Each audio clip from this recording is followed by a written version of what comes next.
Hello there everyone, it's Animal, your key to the past of Simplex. The Explorers Guild was my project to map the entire world, take note of any interesting locations found along the way, and show them in its official thread with screenshots and coordinates to those locations on the Simplex forums for anyone to view and visit. I created a rough draft of the idea on the 11th of June 2017. This Explorers Guild idea was an open idea anyone could have taken, but I ended up being the person to make it a reality. Just not at the time of the thread's creation, since I was too busy with the shopping district at the time, and I wasn't in a rush to make it. The initial idea was to create 4 separate guild halls. Each would be themed after one of the 4 classical elements of fire, air, water, and earth. There is a positive and negative Z and X coordinate which makes 4 quadrants of the world, and the guild halls would be constructed in those quadrants. With the world border at 42,500, the quadrant map would be a 20 by 20 wall of 400 item frames holding fully zoomed out level 4 maps. In retrospect, it would have been smarter to make this one big 40 by 40 map with 1,600 item frames, but I had a fear that I would have been visited by staff to shut down the project due to how much client-side lag it would produce when you got near it. My computer at the time likely couldn't have handled it either, even with the Optifine mod. You also have to keep in mind that item frames could not have been put on floors and ceilings for another 7 months with 1.13. But for Simplex it would be 10 months until then because Simplex wouldn't update until 1.13.2. Making the megamap on the floor would have been preferable to a wall with its size, but that wasn't an option back then. The 2 types of players that would be in this guild would be the explorers and the managers. Explorers would fill out 1 map at a time, filling in a book and quill with interesting locations, a description of it, and the coordinates to it before passing it on to a manager. The manager would own the guild hall and be responsible for placing fully explored maps given by the explorers on the mega map, training new members, and keeping a set home at the guild hall to teleport all explorers to it to turn in maps.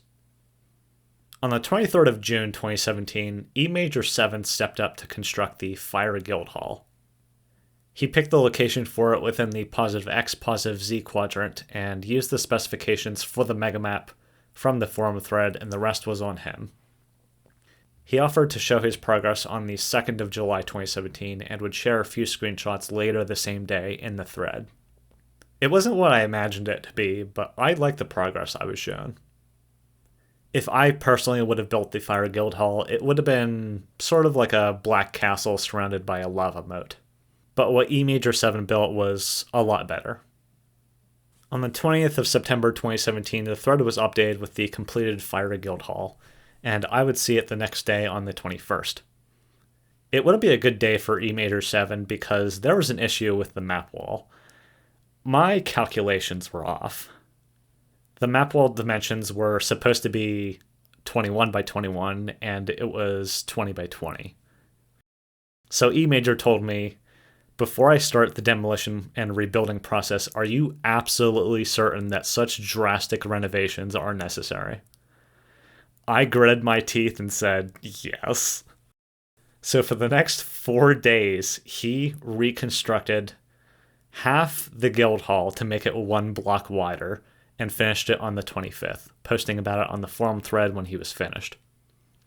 After recalling this, I still feel so bad for putting E Major 7 through constructing me 1.5 guild halls free of charge, and all because he had faith in what I wanted to do with the Explorers Guild. I couldn't thank him enough. Throughout the guild hall's construction, I worked past the initial draft on how the Explorers Guild would work from the original thread, and that wouldn't be seen by the public until after the opening ceremony. I made a thread with a poll on the forums asking about the best date to maximize attendance, and the 16th of December 2017 was chosen, at 1 p.m. Eastern Standard Time. On a raised platform, I would give my speech, launch some fireworks, and release everyone so they could freely roam the newly built guild hall. 8 hours later, during the night, I would post the official Explorers Guild thread with the motto, "If it's out there, we'll find it." Let me show you how you would contribute to the guild at the time.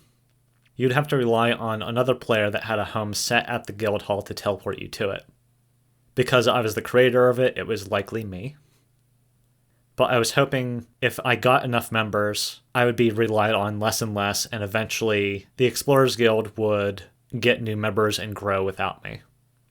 So after you were at the guild hall, you would set a home at the guild hall, and then choose an empty spot on the quadrant map to explore. You would use the X and Z coordinates on the quadrant map to find your starting location. You would grab your supplies from the guild hall that you needed and get to those coordinates any way you could. When you got there, you would right-click the empty map while it's in your hand, and your starting location would always be at the top left part of the map.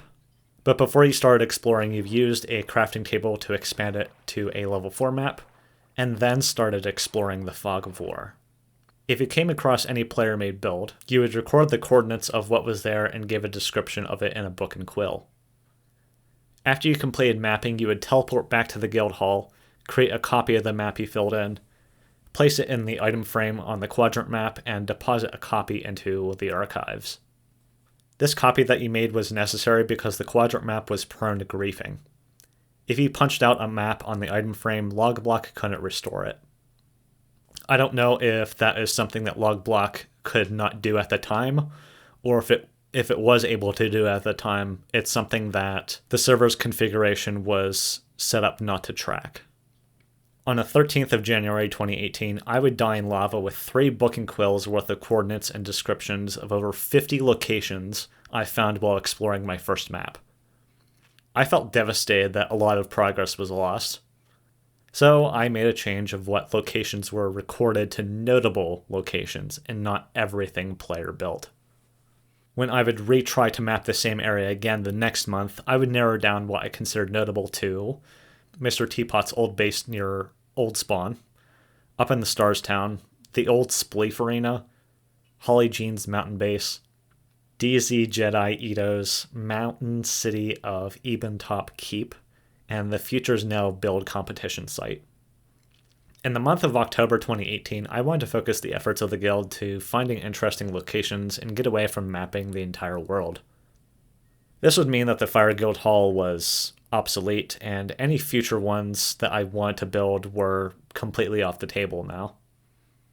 So any kind of hype I seen of players wanting to build the future guild halls was completely gone. I didn't abandon the Fire Guild Hall, however, I personally still wanted to at least finish mapping the positive X, positive Z quadrant of the world, even when the world border would eventually expand to 50,000 blocks, and make the quadrant map size outdated. What replaced mapping in-game was a grid map I kept dated in the original post of the Explorers Guild official thread. This was a map of the entire world. The different colors represented the different quadrants. The coordinates of this map lined up with the center of each square. The numbers inside each square represented a collection of points of interest. I grouped points of interest together based on the proximity to the center of each square. So the number on this grid represented more than one location usually. Locations were submitted to the forum thread with the location name, coordinates, and at least one screenshot of it. I restricted myself to the Fire Quadrant and used my personal project to map the Fire Quadrant thoroughly to find any interesting locations within it. The instructions on how to do that were in the original post, but interest in this project was minimal by now, but I still kept up with it until I went on a hiatus in July of 2019. The Explorers Guild was deeply flawed from the start, and the earlier versions of Minecraft limited how I could make my vision possible. I didn't at least make a nether route to the Fire Guild Hall possible. I relied too much on players using a set home to get to the Guild Hall. Mapping the entire world should have been done on one map. The quadrant map wasn't expandable because it was housed in a fixed structure. I should have taken advantage of the nether dimension to get to where I needed to go, to get to those starting locations and map out an area. I found my way with what I wanted to do with the Explorers Guild when pinpointing interesting location became the focus, and I wish I did it sooner, but I wanted to get the idea out there first and iterate it over time. I was just too slow about it. I still had fun regardless. If the Explorers Guild sounds familiar to you, it should. I'm doing it right now with this channel. When I was playing Simplex 1, trying to find interesting locations to peruse meant flying for hours sometimes, taking trips to the Enderman farm to mend my elytra and go for another sortie. If I did land to explore a build, players' claims got in the way from me fully accessing a base sometimes. When I got my hands on a copy of Simplex 1 to play offline, the restrictions of playing in survival mode and claims as an obstacle vanished, and I couldn't be happier.